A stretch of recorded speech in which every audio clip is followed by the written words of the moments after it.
The superpower I'd like to bring today is the ability to enable connectivity at scale. Something powerful happens when you tell people, I see you, I hear you, I acknowledge you.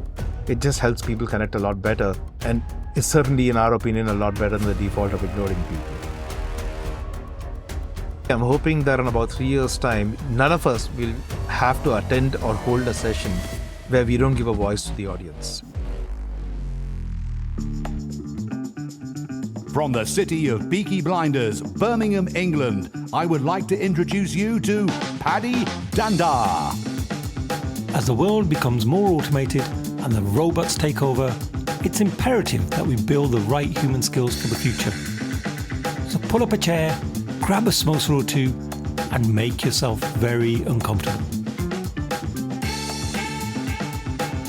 Dear friend, thank you so much for listening to the Superpower School podcast. I'm your host, Paddy Dhanda, and on today's episode, I have someone who I feel is becoming a really good friend of mine. And it's amazing the power of social media and connection in general. And I think that's going to be a theme of this episode. I have Lux Narayan, who is the co-founder of StreamAlive. He's an entrepreneur. StreamAlive is an audience engagement platform to then be able to run live sessions really effectively. It's a product that I've been using, and I just want to make it clear, this episode is not sponsored by StreamAlive in any way whatsoever, but I think the insights that Lux has are going to be really relevant to every one of us who are listening to this episode today. So Lux, welcome to the show. Hey, thank you so much, Paddy, for having me. And by the way, the feeling is entirely mutual on fast becoming friends. And yes, I think it's a testament to the kind of connectivity that social and other things channel. But exactly my feelings, my friend. Thank you for having me here. Oh, you're welcome. Lux, what is the superpower you're going to bring to this particular episode? I think you kind of beat me to it. You talked about connectivity, and connecting humans to humans has been something that's important for me in many ways. And the superpower I'd like to bring today is the ability to enable connectivity at scale, which is when you have more than a certain number of people, how do you connect them without still losing that human-to-human connection? So connectivity at scale, if I were to summarize that in 3 words. And what an amazing superpower that is. We're talking at the moment how the world is becoming more and more lonely. People are getting more and more depressed because we're losing that human connection. And to have a superpower that enables the opposite of that, I think can only be a good thing for humanity. Can't wait to talk more about that. But before we do, I know you have an interesting background and story, because I'm guessing when you were growing up around that age of 7 or 8, your number one career choice was not to do what you do today. Tell me a little bit about that journey and how did you end up to where you are today? For anyone who's familiar with Indian parenting around the time I was growing up, you probably know that what you're going to do in life is largely dictated by the social infrastructure around you and parents and folks. You kind of almost presented 2 choices at that point, at least where I grew up. It is like, do you want to be an engineer or do you want to be a doctor? Which is not to say those are the only 2 themes. In fact, I did a talk afterwards about how that's pretty constricting in terms of how we should be looking at the world. But I grew up in a very tech-surrounded household, so to speak, where science and all of that was very important. Grew up also gravitating towards the sciences. I don't know if that is a function of the environment or the fact that I naturally liked physics and math, so went down that path. Did my engineering. I'm a mechanical engineer by qualification from this place in India called the Indian Institute of Technology, IIT Madras. But I think the most important thing I did was learn to play football, or soccer as we call it here in the States, and fall in love with it. Actually, that's B, because A is really meeting my co-founders in my previous company and this company. I met them in college. We were part of the same dorm, same hostel, same wing. That's how we know each other. Then when I did my MBA at a place called IIM Calcutta, where I think the most constructive thing I did was meet my wife, who's also part of the founding team here at StreamAlive. So college worked out very well in terms of benefits that had nothing to do with the core educational part of it, in terms of who I live with, who I work with. All of that was decided decades ago when I went to college. Fast forward to what we do right now, it's kind of totally removed from what we learned. That's a funny thing, right? All of it makes sense from a rear view mirror now when you look back and say, yeah, sure, that led to this. And then from there, you went to this point. In my case, I had a career in entertainment for a while where I worked for this famous Indian actor that everyone in India knows and a lot of people across the world know as well, called Amitabh Bachchan. He was my first boss. Hang on, I didn't know this story at all. The Amitabh Bachchan, the legend from Bollywood, who I think he is like everybody's idol when it comes to Bollywood. It's the Amitabh Bachchan you're talking about here. The Amitabh Bachchan. And for context, in terms of people who follow him, thanks to the population we have in India, perhaps, when take Brad Pitt, George Clooney, and a couple of others like that, combine that together. My first employment letter was signed by Mr. Bachchan. Wow. Crazy story on that. When I did my MBA at IIM Calcutta, the norm at that time was for everyone to apply for a job. But I maybe had this bug on being an entrepreneur then. And me and a couple of like-minded or equally foolish friends, depending on how you think about it, wanted to start this event marketing company. We even had a competition within the college to name it, and the winner named it Rope Trick. So we had this company called Rope Trick, which was supposed to be an event marketing and event management company. Shortest lived company in the history of companies, lasted for all of 1 month. Because the first thing we did was pitch for business to the erstwhile Amitabh Bachchan Corporation Limited. And instead of giving us business, they offered us jobs with salaries and a package that was way beyond what we would have gotten with our GPAs had we applied for a job out of college, and plus working with the legendary Mr. Bachchan. So all of us killed our entrepreneurial aspirations within 30 days and ended up joining the company. And what sort of drove them to offer you that job? There must have been something very compelling about what you guys either were offering or doing. They were looking to corporatize the film industry. So the thesis was that there was a lot of disorganization in the industry. They wanted to bring a certain corporate way of thinking, organization. And I guess at that point, it logically made sense to have MBAs joining. And they just started the company. So I was employee number 12, I think, in the company. They just started and they had internally articulated this plan of, hey, we should be reaching out to some of the B schools and looking at folks who might want to join a company like this. And here are 3 jokers who land up and say, can you give us business? And yes, they're all from a reasonably good B school. And they seem already aligned towards what you want to do. They want to do events, which is a big part of what ABCL was focused on. So they said, okay, all right, this is a sign. Let's get these guys on board. So they made us offers. I think that's how it worked at that point. Just right place, right time. Wow. And do you have any examples of where you actually got to meet the great man himself? And could you share any? Funny thing, I'm originally from South India, where we understand Hindi, but not too well. And therefore, although everyone in India knows of Mr. Bachchan, I wasn't a huge fan of Bachchan as much as I was of Rajnikant and some of the heroes from the South. I became an Amitabh Bachchan fan when I worked for the company. The man is amazing. He was a masterclass, not in acting and things, just in presence. I had to tell you a couple of stories on that. The first thing was when he actually gave me my appointment letter. That's the time we actually meet him for the first time. And he's sitting, looking as regal as he does behind this beautiful big, I don't know if it's oak or mahogany table with a lot of important looking things out there. And he has a presence that's larger than life, right? He kind of fills the room. And I distinctly recall there's a bookshelf behind him. I sit in front and he gets up. And I do as well at that point. And then he shakes my hand and says, hi, I'm Bachchan, Amitabh Bachchan. Like we didn't know, right? But it is courtesy to not be presumptuous about the fact that everyone knows who you are. And that first introduction was a masterclass in humility. I mean, he needn't have done that. He knows we know who he is. The company has his badge on the door the moment we walk in. But it's a gentlemanly thing to introduce himself and then talk about it. And then we used to have meetings in his house and things, and he would treat us as guests when we come in there. Every evening at about 5:30 in the evening outside his house in Bombay, there is this thing where, without exaggeration, close to about 250 people gather outside just to get a 1-minute peek at the man. The gates open, he has Z-class security, and he just waves at the audience and just says hi to them and waves. And there are people who have traveled far and wide from across the country, from villages, just to catch that one glimpse and say, I breathe the same air as Mr. Bachchan did. And we were with him in a meeting once when that happened. And we were about to leave and he said, sorry, but if you don't mind, you'll have to hang around a little bit longer. I'll have to delay you guys by 20 minutes. And it was for this, right? So we were standing behind him when we saw this. And there are a lot of people who command the kind of audiences, not maybe the size that he does, but He wears that responsibility with a great sense of humility, which was a masterclass. I became a huge Amitabh Bachchan fan in the 1 year that I worked in the company. Oh, wow. I was just Googling to see how many movies he's made because he's been around a long time. He's about 80 years old now, and it's actually over 200 films. So he's had a whole kind of plethora of movies.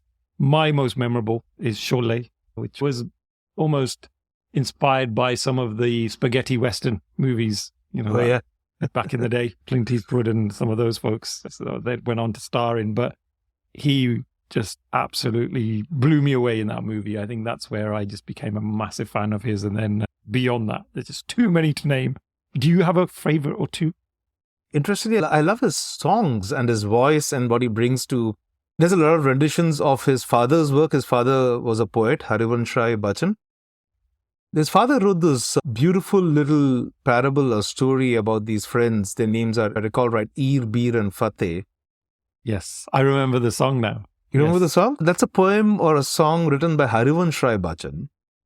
And Amitabh Bachchan sang it with his deep baritone voice with music set by Bali Sagu.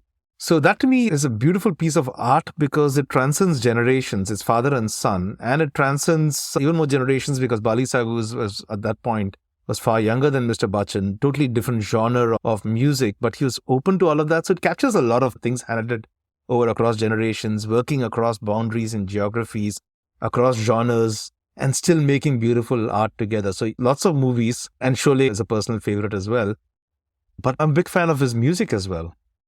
Yeah. Oh, no, that's a really interesting side that you mentioned there. And talking about talents, so going back to your story, it sounds like your entrepreneurial journey started and stopped very quickly. So then how did you lift yourself back up to go into that world again? What happened? So about a year of working with the Amitabh Bachchan Corporation Limited, it was going great. It was a great place to be. But exactly what you said, I said, I killed those entrepreneurial ambitions a little too soon. And I had some ideas from having a ringside view of the entertainment industry on interesting things that could be done, like direct marketing within the entertainment industry and things. So I actually left to start something on my own, which was a firm that really, at that point, did anything that we could do to make money, which was sometimes direct marketing, sometimes something else, sometimes events. And interestingly, we also went back to ABCL and helped them sell their Indian movies in various territories like South Korea and Spain and other places where we discovered there was an appetite. And people wanted the dubbed or subtitled versions of Indian movies because India has the largest movie production facility. You just mentioned Mr. Bachchan acted in 200 movies. There are more than 10,000 movies that have been made in India. So there's a huge repertoire of content that was ready to be sold to different territories. So I used to do a bit of that for ABCL and other producers. So worked in the entertainment industry as an entrepreneur for a couple of years. And then when we had our first kid, this was way back in the late 90s in Bombay, then we had our first kid. And I just felt it was irresponsible of me to live from month to month without certainty on where the next paycheck is coming, because you suddenly have a windfall 1 month and then you have nothing happening for 3 months. That's fine when it's you and your girlfriend, now wife. But when you have a kid on the way and stuff, you just think you need to be a little more responsible. And that prompted me towards taking up what one might call a regular job. For various reasons, decided to go to Dubai because my folks were there at that point, went on a break there and ended up getting a couple of good job offers, including one with an advertising agency called Lintas, which has changed its name about 5 times since. But Lintas was a pretty big name in the advertising world. So worked with Lintas at that point and worked in media planning, buying, advertising for about 7 years, which is a whole bunch of different stories rolled into one at that time as well, because that's the time the dot-com boom and bust and all that happened. So I ended up working in advertising for about 7 years. And then that same sense of, now I wanted to do something on my own kind of setback. As you can see, that's a bit of a recurring theme. There's this sense of dissatisfaction that kind of comes back. I was approached by a very dear friend from college who had been a successful serial tech entrepreneur for some time. And he was starting something new in India, in Chennai at that point, in the data backup space. And he convinced me that data backups are the best thing on the planet and that I needed to get into a tech entrepreneurship kind of a thing. So we relocated from Dubai to India around 2005 to join up with his friend to start a company called Vembu Technologies in the data backup space. And that really was kind of cast the die, so to speak, for what I've been doing ever since for the last 18 years, which is being a serial entrepreneur in the technology space. We're doing different SaaS and web-based products since then. That's kind of where it started and had some kind of discernible pattern, so to speak. Yeah, my origins are Indian as well. Like my parents come from Punjab. They came over in the late 50s, 60s. And I do go back to India every now and again, but I really don't have my finger on the pulse in terms of what's trending out there. And would you say in today's world and today's generation in India that people are aspiring to become entrepreneurs as being the number one thing that they want to do? Because it feels very entrepreneurial in terms of hearing about all these new tech companies that are coming out. I saw a post the other day on social media and they were listing out all of the Indian CEOs, right, for all the major tech companies. And there's like loads of them. And I'm like, wow, I had no idea there were so many. We obviously know Sundar Pichai from the Google sort of organization, but then there's a whole bunch of others out there as well.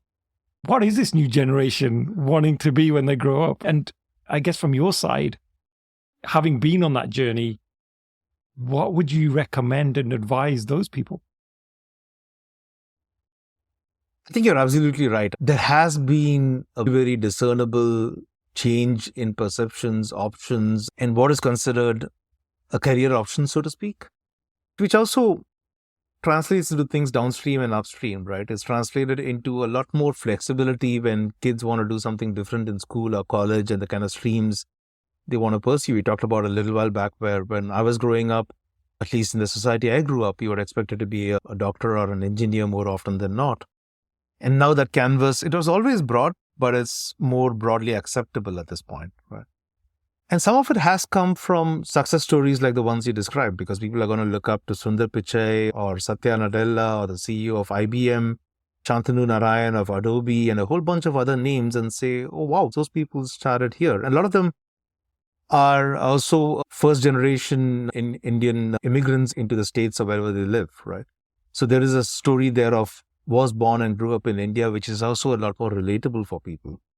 I've personally seen the change in the last 15 to 18 years because when we were hiring at my first company at Vembu, I still remember I've had to go and pitch to the parents of potential folks who are joining us because India, as you probably know, is very strongly, arranged marriages are a big thing in India. And there were websites like Shadi.com where kids would put up their profiles, and the parents, believe it or not, were worried that when a kid puts up their profile saying they work for a company called Vembu, nobody's going to want to marry them because that's a no-name company. And therefore, a startup is like several steps down when you want to get married and settle down in life. That was the number one problem we had to contend with for hiring, if you can believe that. Fast forward to now, it's suddenly if you say you work in a startup or co-founded a startup or joined a startup early, that's got exactly the opposite perception. So something's changed at a very societal level. And I think the prime mover for that is the fact that you have success stories around. It's also the fact that with software as a service, and I mean, what we buy, we were one of the first at that point to do it, but there were a few companies in India around the early 2000s who were building products in India for the world. The logic was that everyone's connected. If you build a great product, it shouldn't matter which part of the world someone wants to use it. And that's true about a web-based product at this point, right? So what's obvious now wasn't at that point. And then, of course, other tailwinds came in as well, like funding, and all the investors started looking into India and set up an office over there. And there was more and more capital coming in there, a whole bunch of policy changes. And the net effect of all of that was, I think it started a lot more grassroots, which is that people saw entrepreneurship as a viable option. And in the last few years, you're seeing ramifications of that as well. For example, in the last few years, it's not been total shock and dismay when a kid says they want to be a content creator, for example. Being a YouTuber is something a kid is allowed to articulate as a potential career option. Although the die is stacked against them from a probabilistic perspective, it is entering the mainstream conversation where people talk about it and they're comfortable talking about it. So I think a lot of things have happened and they've stemmed from success stories.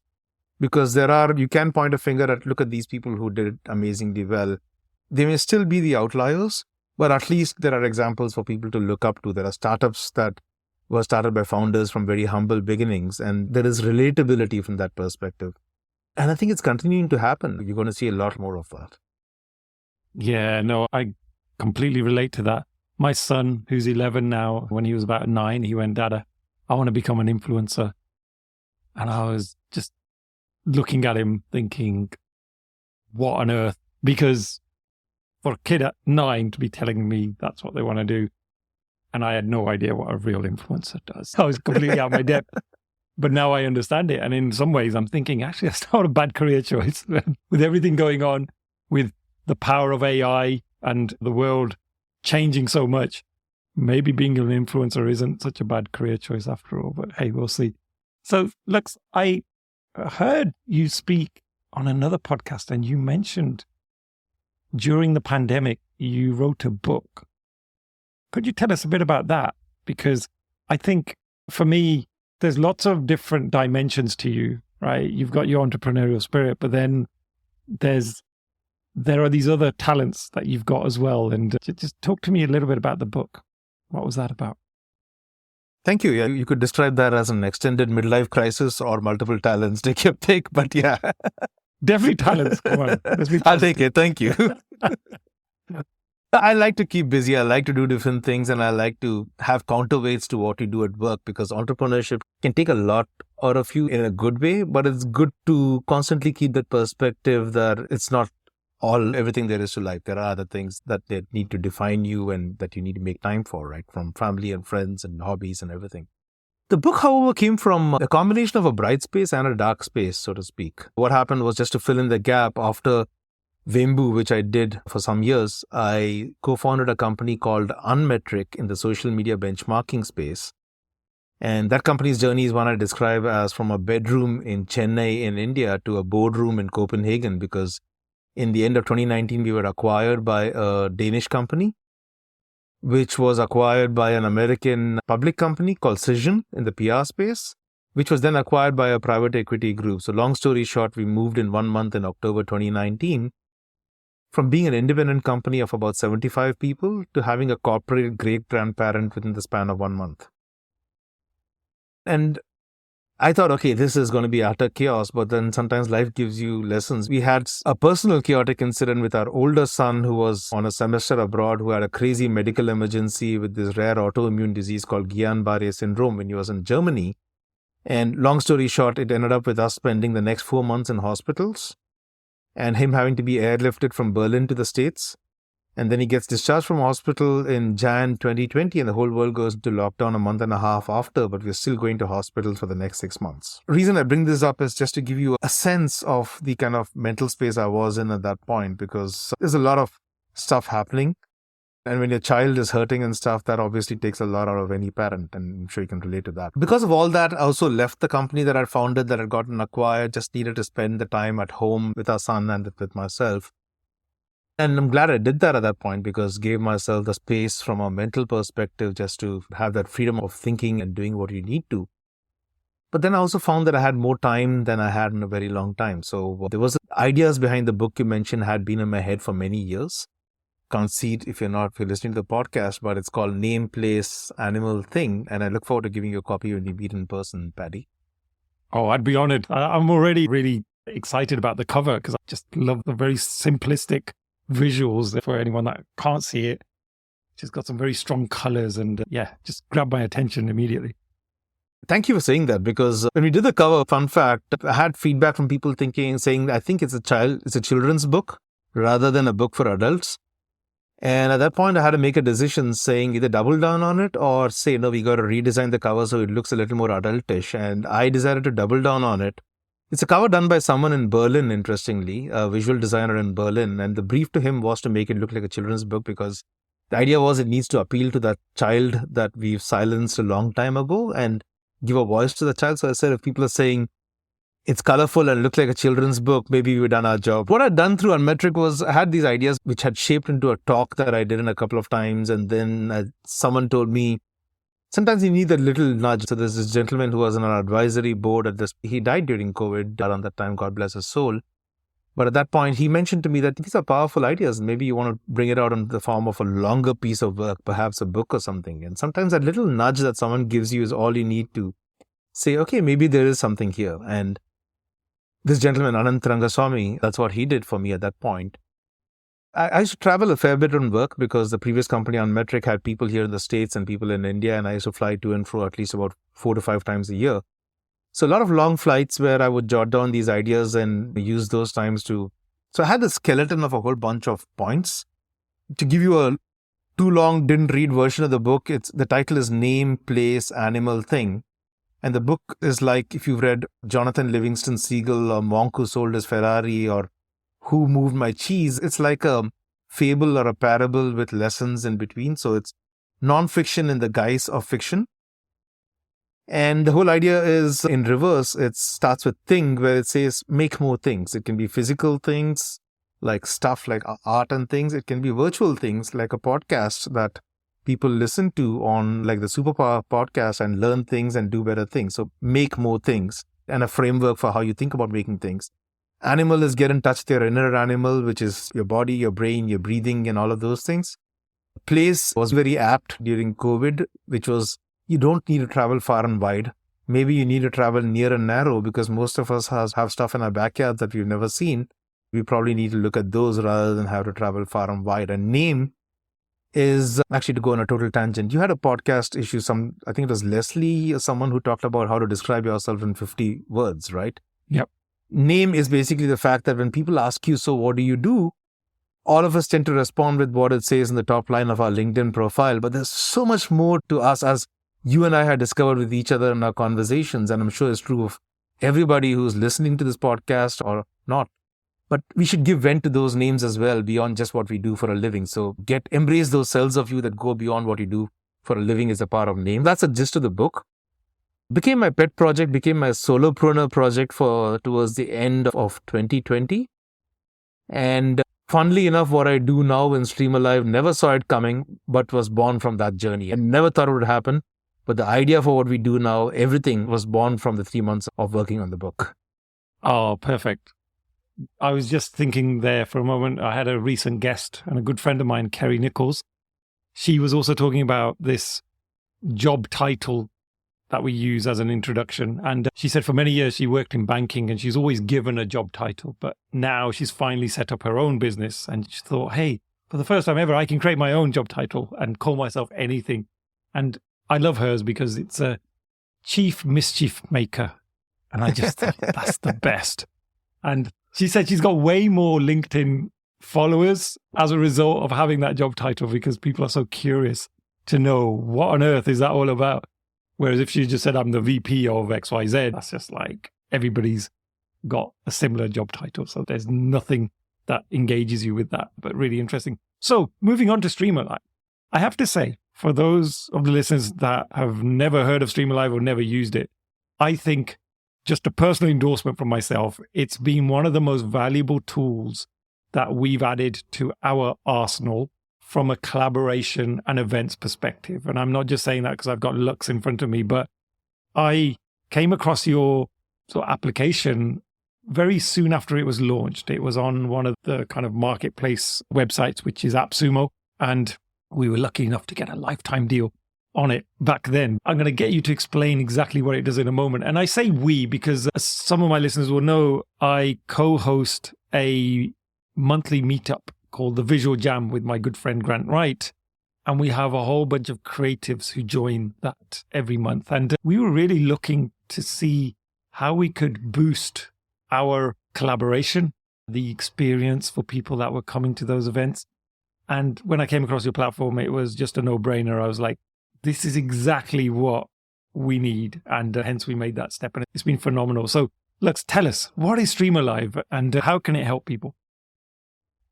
Thank you, first of all, Paddy, for that endorsement. It means a lot, especially coming from you, because visualizations are a big part of the platform, as we'll explain in a minute. And when I stumbled upon your community, when we saw you using it, and then actually a couple of us in our team attended a couple of your sessions and workshops, and they're amazingly inspiring. So thank you for what you do from that perspective too. And if StreamAlive helped in some small way in making those better in terms of connecting people together, We're super flattered and super happy. Thank you.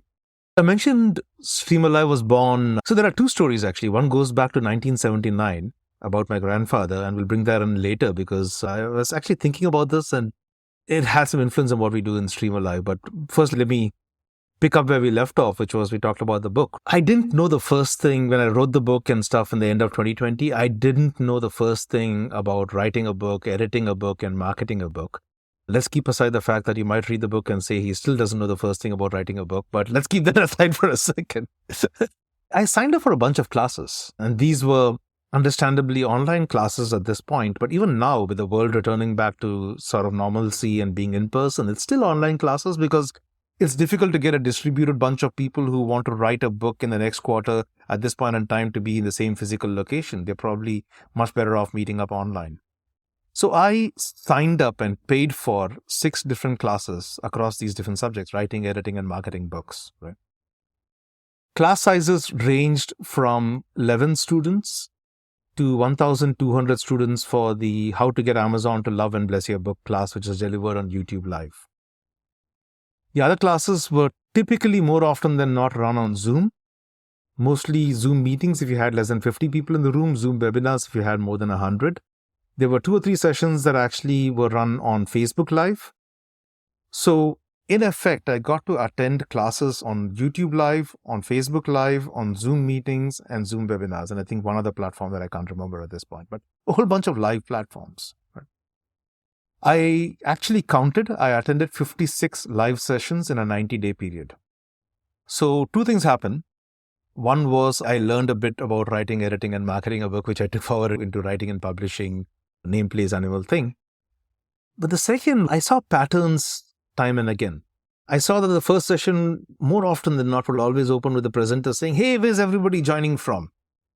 And there are 300 people in the room, of which about 140 people actually respond to that because people enthusiastically type, I'm in this place, I'm in Birmingham, hi from Basking Ridge, and so on and so forth. The presenter eyeballs 4 of those responses and says, we got Paddy from Birmingham, we got Lux from Basking Ridge, we got Joe from Chicago, we got John from Chennai, and ignores the remaining 136 people who so painstakingly put their answer.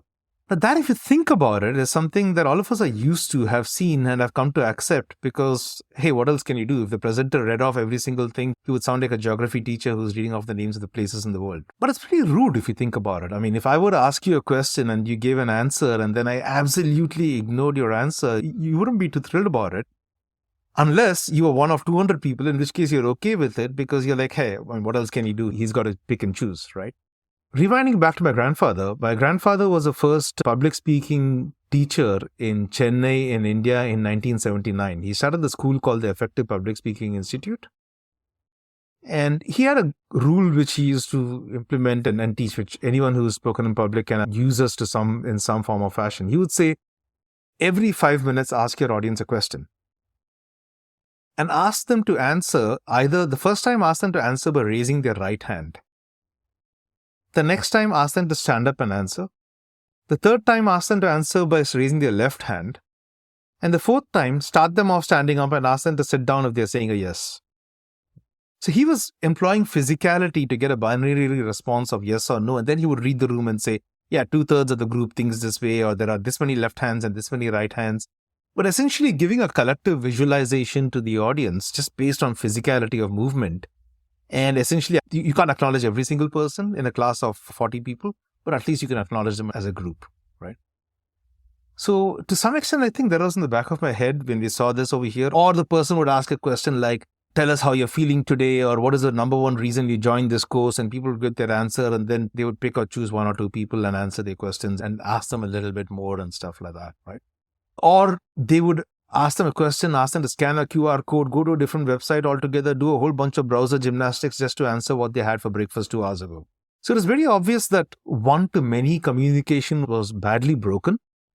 And if you think about it, Paddy, I mean, it's actually 38 years, if you can believe it, since PowerPoint was invented, 1985. And here we are, still having conversations where presenters are talking and delivering monologues. Our thinking was, isn't it high time we had a dialogue where the presenter could listen to the audience? So that's kind of what we do. We solve for that. And the way we do that is in an online session. Let's say take Zoom. As people put things in the chat, StreamAlive intelligently understands that. So in the first example of, let's say the presenter is asking people where are you joining us from, as they type their answers, StreamAlive ingests that, plots it out on a map that is accessible to the presenter. So all the presenter is doing is showing their browser screen, which has a map, which within about 1/10 of a second of a person saying hi from Birmingham, puts a little blue dot on Birmingham so that Paddy is marked on the world. And something powerful happens when you tell people, I see you, I hear you, I acknowledge you. It just helps people connect a lot better. And it's certainly, in our opinion, a lot better than the default of ignoring people. I can go on and on, but I'm going to pause here and hopefully that explains why and how we build what we do. No, and that's exactly the problem. I've used other apps, not bad mouthing them in any way because they're really useful, but like you got Menti, you got Slido. These are other apps that we sometimes as presenters will ask our audience to scan that QR code or go to a URL and answer some questions. It can be a poll, it can be some form of brainstorm. And it means that if I'm sat at home and I'm nice and comfortable and I've joined this virtual session, now you're asking me to pull out another device because I may only have one screen and I'm having to now log onto my phone, open it up and go take this extra step when I was expecting to do everything in this one tool. And I think you've hit the nail on the head, like the friction, when we remove friction from any kind of experience, it just makes things so much easier. I'll give you a quick example of that. I had a website, my own website, that was hosted on a particular platform. And I was thinking like, I would really love to build up my newsletter following and my newsletter list. And up until now, I've used this one platform, but it's not very well designed to capture people's email addresses. It puts a little pop-up on the screen every now and again, but it just felt like it was just a distraction for people. Well, now I've moved over to Substack.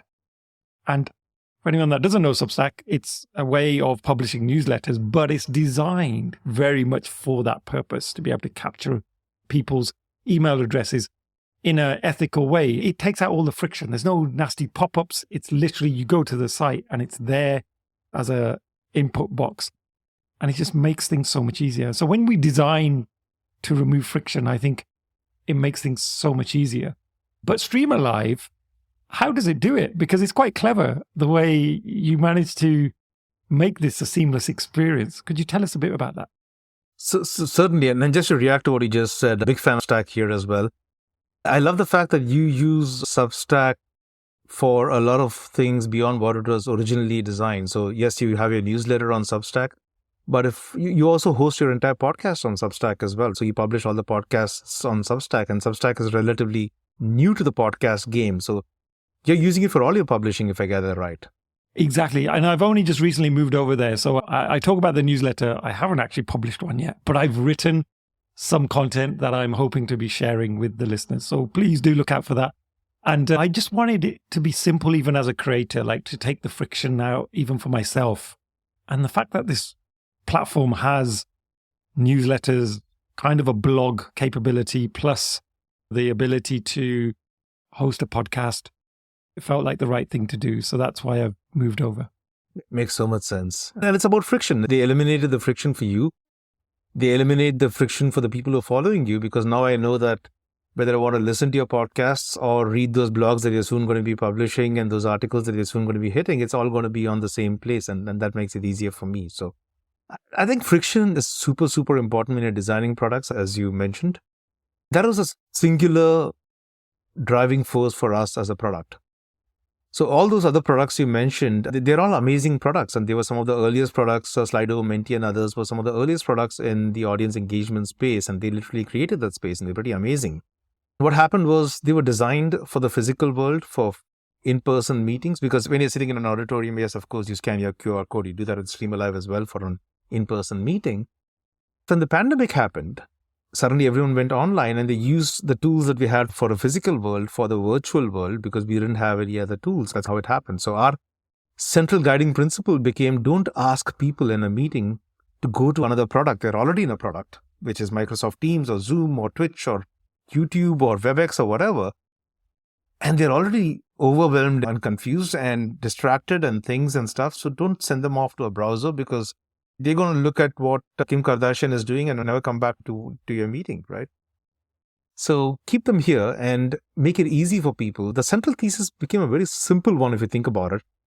Don't ask people to go to the product, bring the product to the people, which required a fair amount of engineering, heavy lifting in terms of our ability to integrate with every platform. Because here's a fantastic thing, right? Every online meeting and streaming platform, whether you're a live streamer or a slide streamer, which is what I like to describe people who present on Zoom and other platforms, every platform, Google Meet, Zoom, Twitch, YouTube Live, LinkedIn Live, Facebook Live, WebEx, what's common to all of them? They have chat.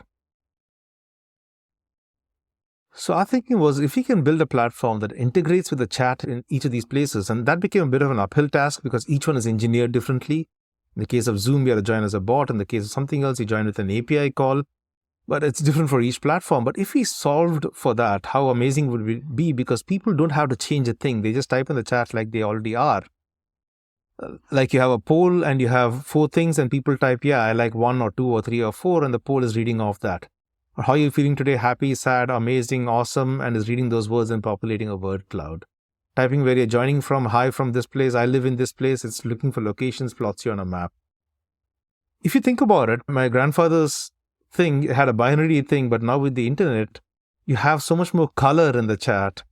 And therefore, shouldn't you have a lot more color in how you visually represent what people are saying? The beating heart of StreamAlive is these visual interactions that are powered in real time by what people are saying in the chat. And it's based off the platform chat. Or if you're in an in-person event, I have to tell you this, Paddy, I think you'll love it. When I go for an in-person event, let's say I go for an event over here that is talking about how to use TikTok to generate B2B leads, and the keynote speaker there is Gary Vaynerchuk. I go out there and I listen to the session.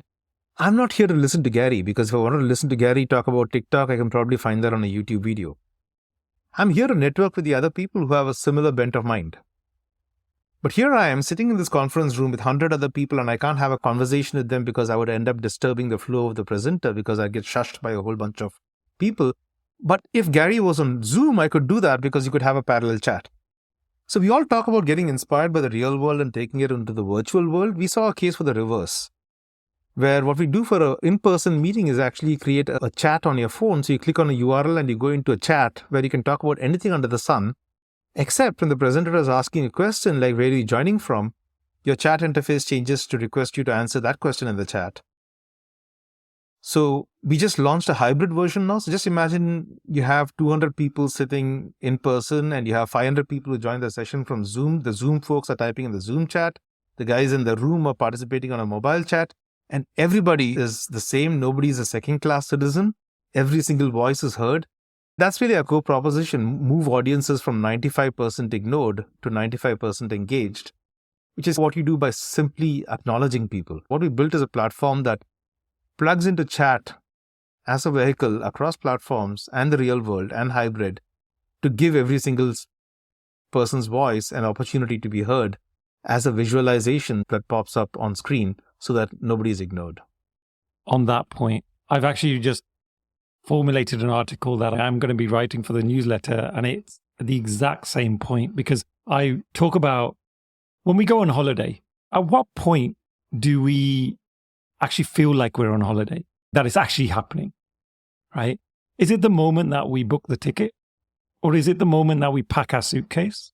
Or is it the moment that we leave the house? Or is it the moment that we check in our luggage? I think for me, it's that moment that now I've given my luggage to you. It's on the aeroplane. It feels like this is actually going to happen now, right? There's no going back unless I mess up, unless something happens between me checking my luggage in and getting to the gate. I'm pretty much guaranteed now to go on that holiday. And I think when we think about meetings, whether they're face-to-face or virtual, when people come to those meetings, and if they're not engaged in those first few seconds, unless they've had that check-in, I think people don't feel like they're part of that meeting. I've been the same. I've joined these sessions, and if I'm just there as an observer in the background, whereas some of the people are being engaged, I kind of switch off and, like you say, get distracted. Maybe Kim Kardashian, or in my case, trying to think which singer I would be distracted by, but I'm not going to say it because my wife might listen to this episode. Anyway, but I think that check-in is really important. And up until now, it's been really difficult to do that. And I was saying we use StreamAlive on the Visual Jam. We use the global map. The way we used to do it was we would have a Miro map on Miro as an application, and we would ask people to jump onto the URL, stick their sticky notes on a big visual map. Now, a couple of problems with that. Firstly, not everybody wants to now jump onto another tool. It's a bit of a learning curve for some people. People were asking us, how do I create a sticky note? How do I type into it? This, that, the other. So there's a learning curve there. But the other thing was, depending upon when you join the meeting, you may have missed the URL. And so people are joining late and they're saying, hey, where's the URL for the tool? And by the time someone's listened to them and actually given them that URL, we've moved on to the next part of the session and we've stopped that engagement. And so for us, there's been a great use case where we put the map on there straight away and people are typing and it's all being done in real time and we're seeing people's names pop up. That's great.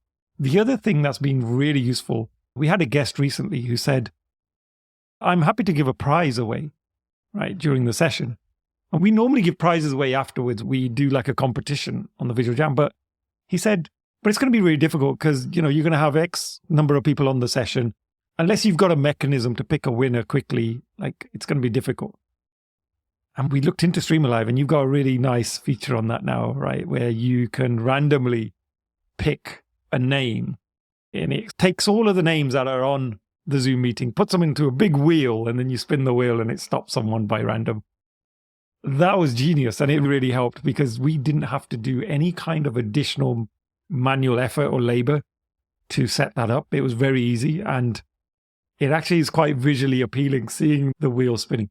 Why, one bit of feedback on that, Lux, is it'd be cool if we could have sound effects when the wheel spins, because I was going tick, tick, tick, tick, tick, tick, tick, tick. That was my bad sound effects. But yeah, that would be really cool just to add that extra little element. But that's a small thing. But no, really nice. I think seeing that in action for us and it worked was great. And by the way, this guest didn't just have one prize, they had 10 prizes. So I had to spin the wheel 10 times. Quick couple of points on that. First of all, thank you for using it. All of 1 month old. It's a feature we call the winning wheel, where you can define the criterion saying anyone who's commented once or thrice or answered this question that you asked 5 minutes ago. So we're building more and more filters on it. And I think sound is absolutely essential. Thank you for that tip. You will hear an inspired by Paddy chick, chick, chick, chick, chick, chick sound. You went, I'm going to take this recording and take the chick, chick, chick, chick you just did and play that out there and stuff.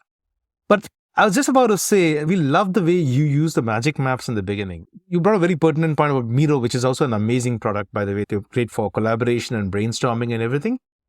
For something like just saying where you're joining from, we think it can be a lot simpler because when you're doing it to the post-it, exactly what you said happens. People who are late to the party don't know what's being served. And you got to go to a browser tab to do it. So you're still disconnecting from the audience because at that time, I'm not looking at your face or what's happening. I'm on the browser tab. And I love the way you do your maps. If I recall right, the sessions I joined, you actually play Bhangra music during the time that you have the initial thing as people are coming in. That's so cool. So I think sound is important. And that's a lesson I took from your implementation of the maps because it had sound. And maybe we should bring in more sound in the platform. Maybe arcade kind of a sound as it pins people and things. I'm just taking your feedback into other extremes, saying maybe we should make sounds for the maps as well and bring in sounds so people... I've got tons of ideas for you, Lux. Like I'll throw a couple out there right now. I think even for a meeting, if you could ask the audience to suggest some songs and you could almost build a playlist dynamically based on the responses and maybe people can upvote, downvote.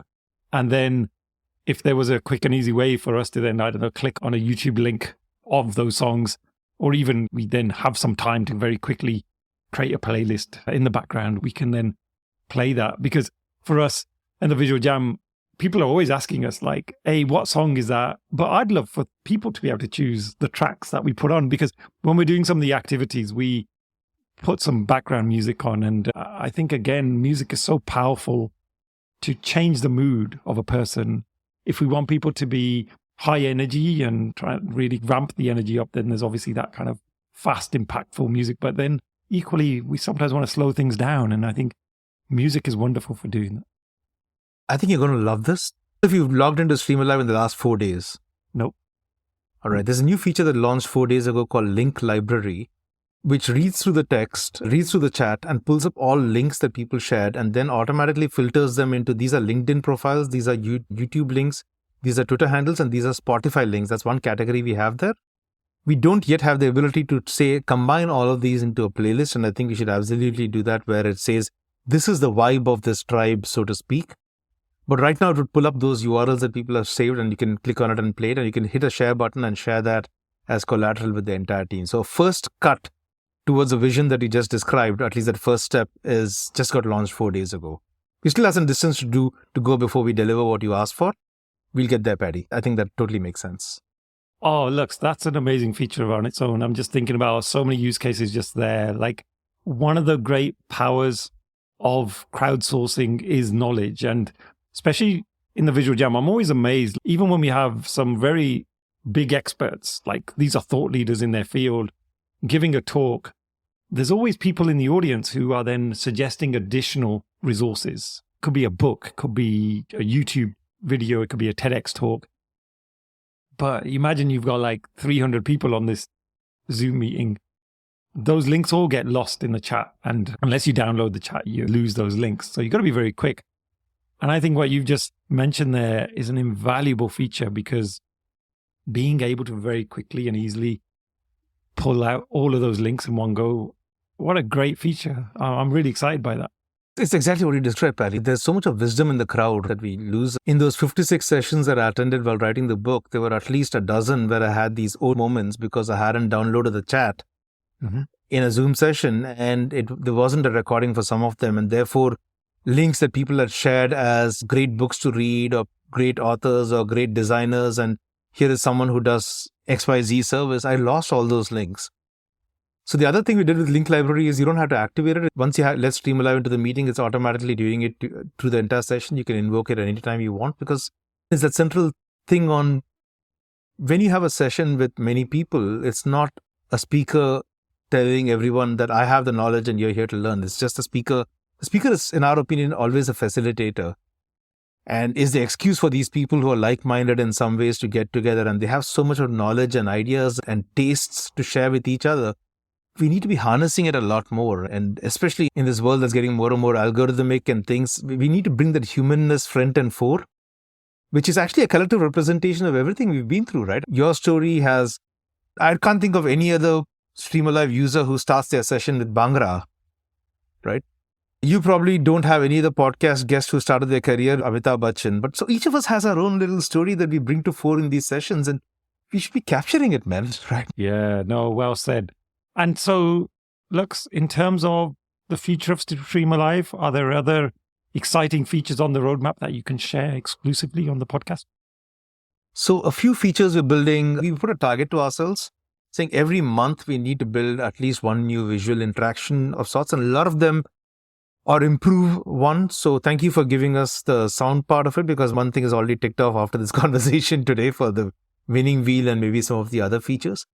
But really, conversations like this are what shape what kind of features you want to do. I mean, the winning wheel was born through a couple of conversations where people said it's a pain to manually enter the names of everybody. Can't it happen automatically? So we have someone who is using us in cohort-based courses. And at the beginning of the classes, they ask people, let's say I'm running a course on storytelling. And I say, how good of a storyteller do you think you are on a scale of 1 to 5, where 5 is Steve Jobs and 1 is this baby who can't speak? What kind of scale do you think you are in, right?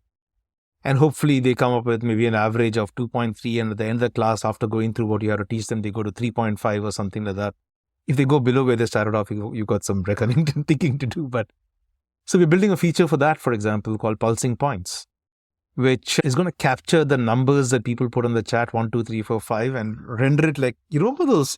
This is where we date ourselves a little bit. You remember those graphic equalizers that come up in the old tape recorder decks where the colors just zoom up and down? Oh, yeah, I love those.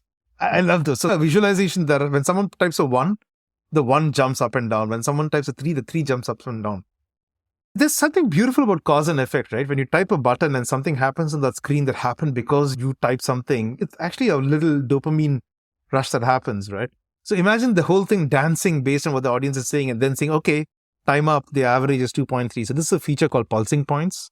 We have this fetish about naming all our features with alliterative names, so magic maps, power poles, pulsing points, transient thoughts, winning wheels. Everything has to have a double thing. So please bear that in mind. Anything you suggest to us has to be alliterative in nature. That's the first filter. Jumping jackpot is something we're doing as well, bringing a bit of Vegas. So the winning wheel is a wheel function. Why can't we take the same thing into a jackpot where everyone's names just get spun in the jackpot? So it says Paddy, Lux, John, Tina, and so on, and then finally slows down and ends up with John's name and John wins a prize. So another visual manifestation of that. We're doing a bunch of word-based games.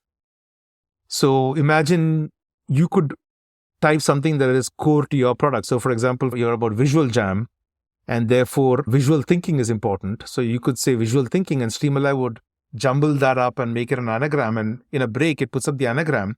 And the first person who types visual thinking in the chat, it just explodes into confetti and says, Tina, that's absolutely right. You got it right. Filling in breaks with little fun anagram games that are based on the core proposition. It's also a way to get a message back. If StreamAlive is about engagement and visualization, those may be two words I feed into the anagram machine.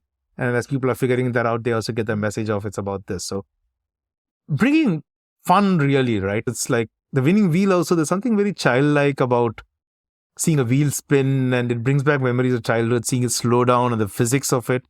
So trying to bring all of those is going to be a central theme around all of the features we're doing.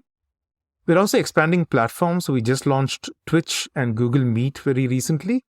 And as of day before yesterday, launched hybrid. So you can actually use StreamAlive on Zoom plus in-person, Teams plus in-person. The vision is anywhere people meet live in groups of more than 10 people, we want to enable many-to-many conversations and ensure that the audience moves from 95% ignored to 95% engaged.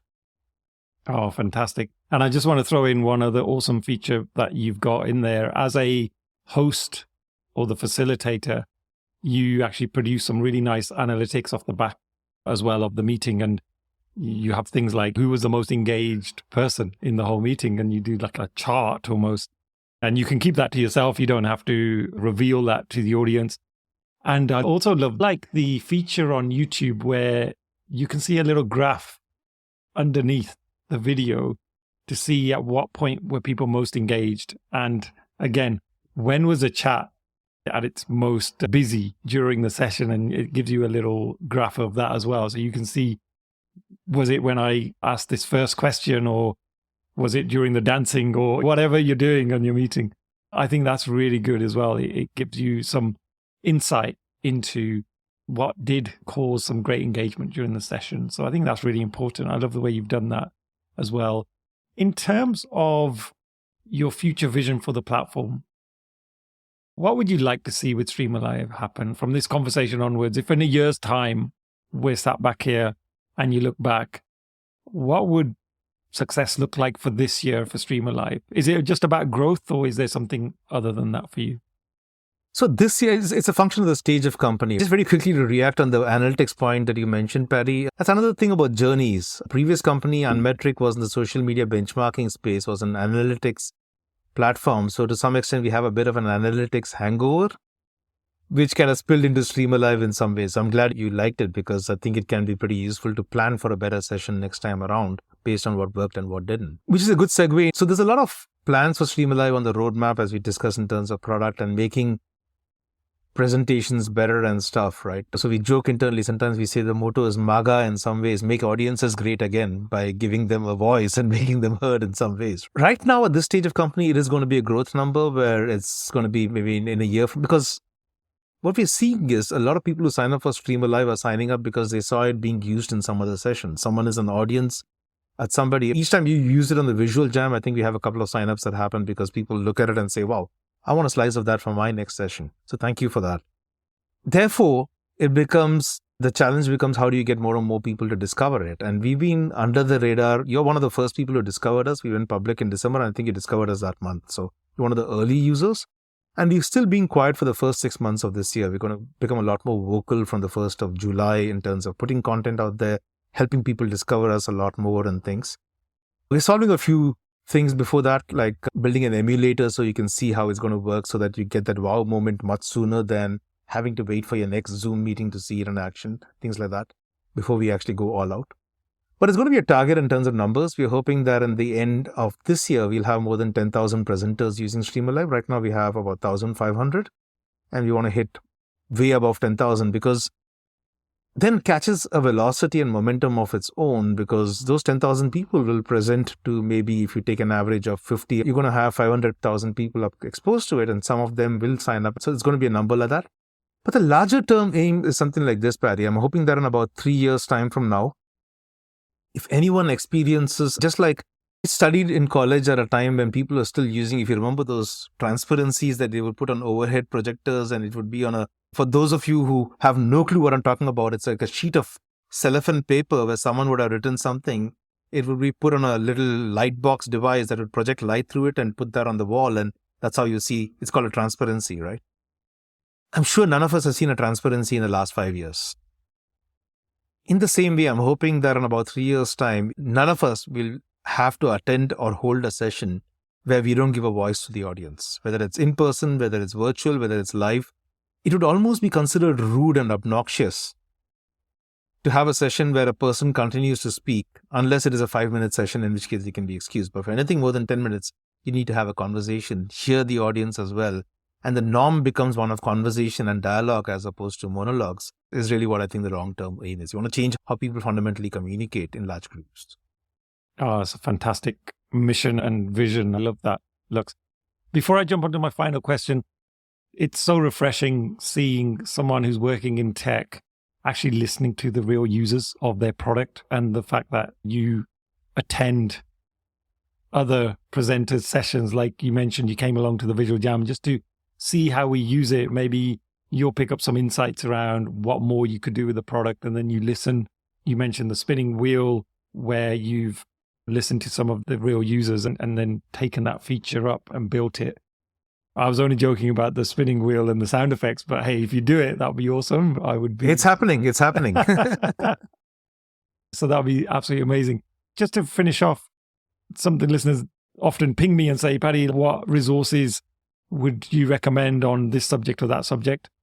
I'd love to hear like just some of your favorite resources that you could recommend for people. It doesn't necessarily have to be about the superpower we talked about today, because I know you're a very divergent thinking guy. You think sort of about a lot of different things, and your background is very diverse as well. So yeah, I'd love to hear like some of your recommendations. So happy to follow on with a list of maybe URLs or things if that helps. But I think the biggest recommendation I would give is real life.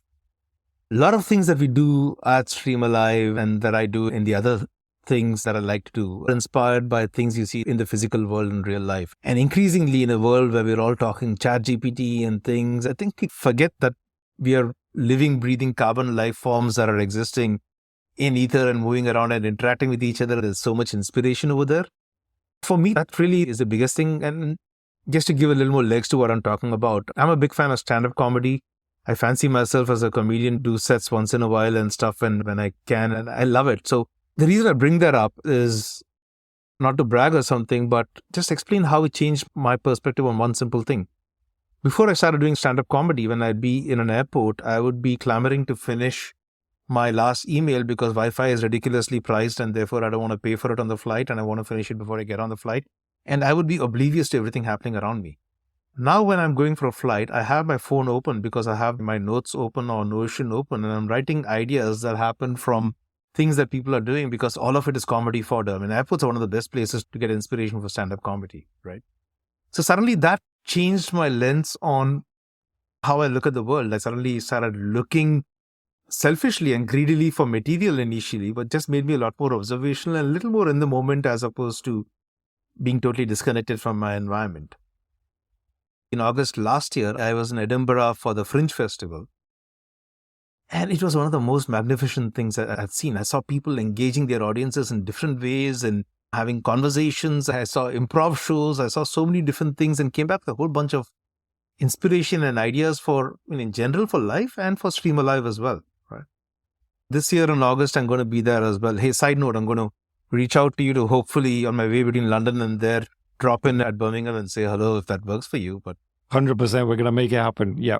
we will make it happen, my friend. But things like the Fringe and festivals, when you go for I told you that the QR code based application of how people interact or using a mobile app on a thing is entirely chat based. The reason it's chat based is because I've been shushed in more events than I can count for talking too loudly when someone is talking on stage. But hey, I pay $350 to network with the guys in this room and not to listen to this guy because this guy is on YouTube with exactly the same talk.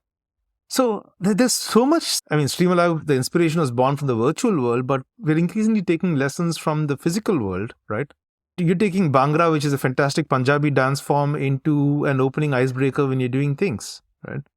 I think there's a lot of inspiration just in real world stuff that we've unfortunately started discounting increasingly because of the kind of things that we are seeing online. And at the risk of sounding very old school in this, my biggest thing was look around you. There's tons of things happening that can be fodder for everything from work to life to a whole bunch of other creative inputs as well.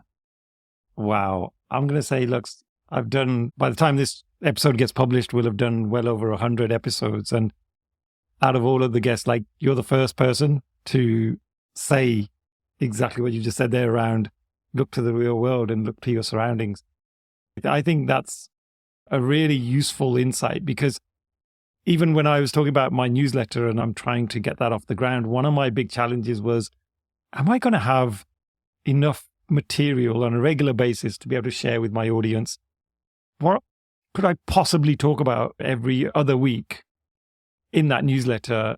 And since I've had this idea in my mind about the newsletter, I've been much more intentional about appreciating what's going on around me. Similar to you, we went recently on a few conferences abroad, and I was very observant around what was happening around me, what I was seeing, how people were reacting, how they were talking. And that idea of the check-in with your audience very quickly, I got inspired by the fact that we had to wait for almost an hour and a half to check in with this particular airline. The lady in front of us had actually fainted, so I had to rescue her. Oh, wow. So it was a very traumatic check-in for me. And when we talk about friction, it was probably the worst example ever of checking in. But it was great because it became really good inspiration for that particular newsletter. So thank you for sharing that. I really appreciate that. Lux, we've run out of time, and I can't believe how time has flown. I normally schedule these sessions for around 45 minutes, and we've blown that out of the water. I'm sorry, man. I'm sorry. No, don't be sorry. Don't be sorry. My editor's going to kill me because I now have some support in editing these episodes. And I tell them, typically every episode's around 30 to 40 minutes. So this one's a double episode. It's like an Indian Bollywood film. It has to be a lot longer. There you go. That's our excuse. When Amitabh Bachchan's involved, that's it. It's going to be an epic episode. And that's exactly how I feel this episode has gone for me personally. I hope everybody listening has also found it as equally as useful and insightful as I have found it. Lux, thank you so much for giving your time today and sharing some of those stories. I feel a lot wiser than I did at the start of the episode. So thank you. Paddy, thank you for having me. Thank you for supporting what we do. I'm glad we met in the virtual world. I look forward to, in keeping with the theme of what we just spoke, meeting you in the physical world very soon. So look forward to that. Thank you, Paddy. Oh, you're welcome.